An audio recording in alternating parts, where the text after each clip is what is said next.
On aikainen aamu. Dudsonit saapuvat Hämeenlinnaan. Palmin perhe on juuri herännyt.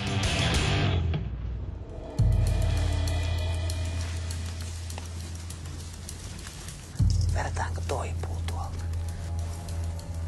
Mennään tuohon katveeseen. Jokka! Toipuu. Joo. Älä läikytä sitä bensaa.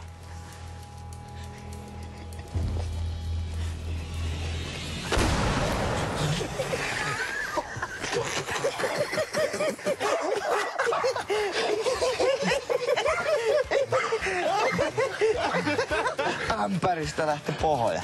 Huomenta! Huomenta! Huomenta! Ei mitään hätää siis. Me ei periaatteessa olla omenavarkais. Niin periaatteessa. Periaatteessa. Mä ajattelin, että viedään niinku koko puu. Nyt nimittäin Dudsonit tuli taloon. Tervetuloa. Palmin perheeseen kuuluu 2 poikaa.